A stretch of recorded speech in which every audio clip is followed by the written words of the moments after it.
Oh, my head everywhere hurts. Did I get pulled into pieces or pieces?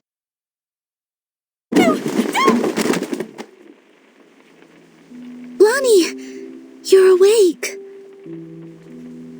I have just given you first aid for the wounds. For now, we will have to wait for Miss Tooth Fairy to administrate a thorough treatment when she comes back. Don't worry, she's very professional and skillful. You won't feel any pain in the process. Am I in the cabin? Then I'm not dead. Good, I'm not dead. You are safe.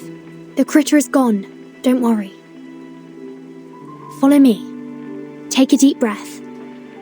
Hold my hand. Another deep breath.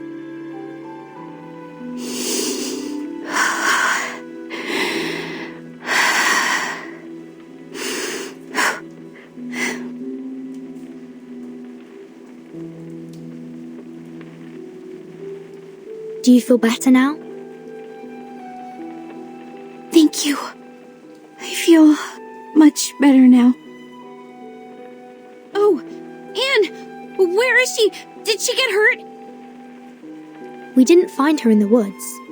Wasn't she in Michael's car? No, she wasn't. She jumped off. She saw me being attacked by the critter and jumped out from the side window. Oh no! The butcher! He must have taken Anne, must be with him. I saw him too. He was walking towards her. Just like what would happen in a horror movie. It's okay. Here, take my hand. We know where she is now. This is good. We will get her back safe and sound. Okay. I understand.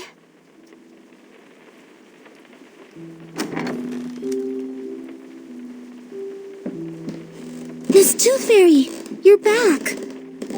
Where is Michael? They have gone.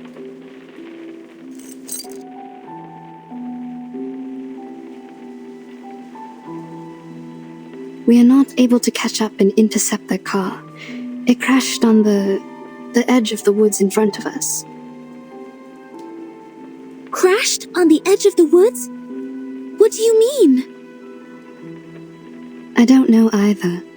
The car was about to rush out of the woods, and then we heard a huge crushing sound. The front section was squeezed together, and the rear wheels were lifted in the air. And there was an explosion. Looks like the car was crashing into an invisible wall. It happened right in front of us, too quick and too astonishing. We got to the car. The fire caused by the explosion was being extinguished by the rain. We found no one but this key. Is it yours, Blondie? No, never seen it before. I always have some decorations or a doll attached to the keychain. This one is rusty and too plain. It smells weird too, like dirt. Anything special? No, neither mark nor labels. We didn't find anything to match it in the car. First the lone wolf, then the people who failed to escape. Things are getting too complicated, but there's one thing that I am certain of. We are now caught in a dangerously and classically plotted horror movie.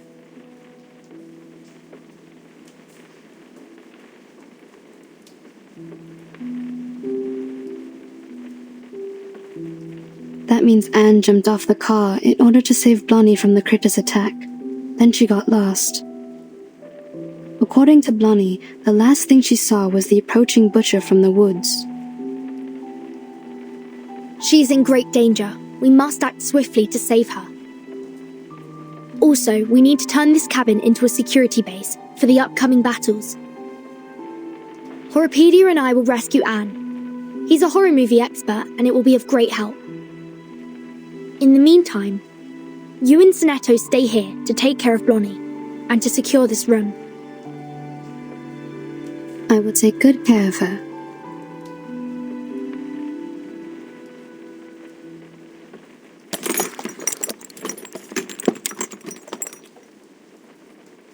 Ow! This hurts!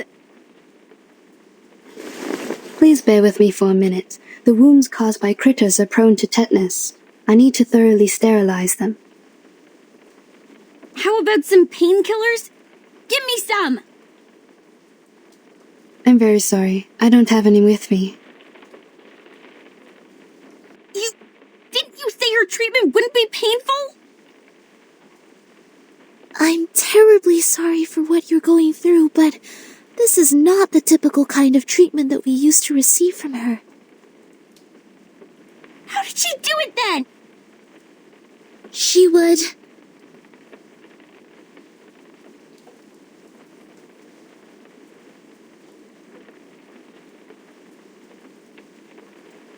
She would ask us to take the tooth fairies.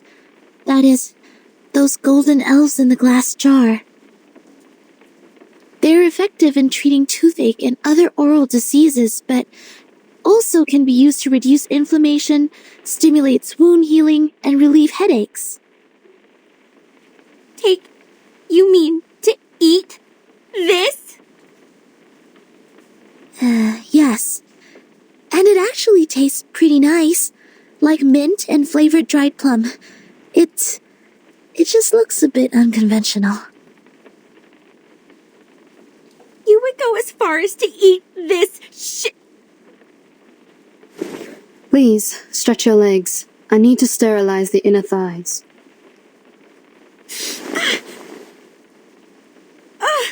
Ow! Okay, fine. I will take that. Bring me the little elflings.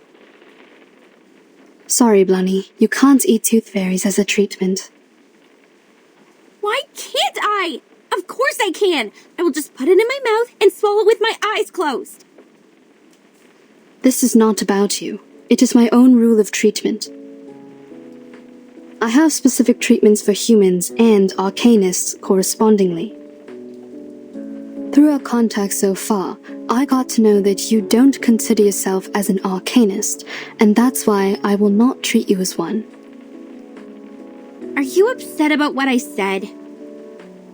I owe you an apology. I shouldn't have been rude to arcanists in front of you. I know it hurt your feelings. I was not myself.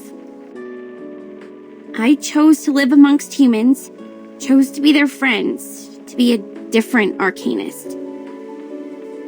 I thought in this way I would be taken in as one of them. But as you see, when things come to a critical moment, they run away without me.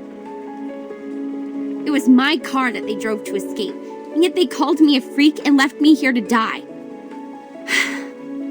Funny, isn't it? Sad story. I feel sorry for you.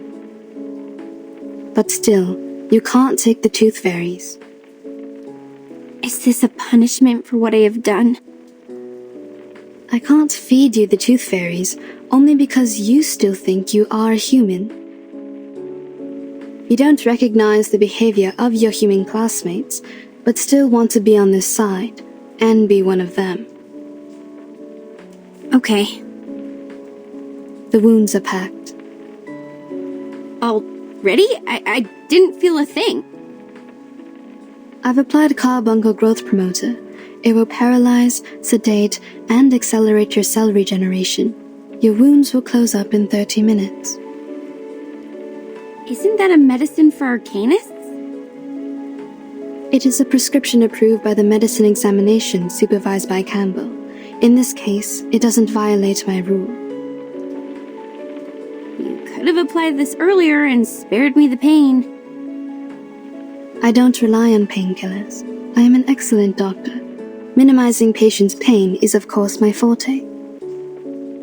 When kids can't suppress their pain, I normally sing for them to ease their pain. You didn't sing for me. Was it because you didn't want to? Maybe, I confess, what you did and said at first was really annoying. Arcanists and humans always act as if they were of one merged entity, but we all know how lines have been drawn between their own people and the others. You grew up among humans, and you learned to look away from the truth as they did. Oh, but you do react better to the medicine for Arcanists. Your blood is bringing you a good outcome. Look. In another half an hour, your wounds will be fully recovered. By then, you will be able to jump and run freely, as if you were never hurt. However you feel about your ancestry, it is helping you out. My wounds. A good outcome.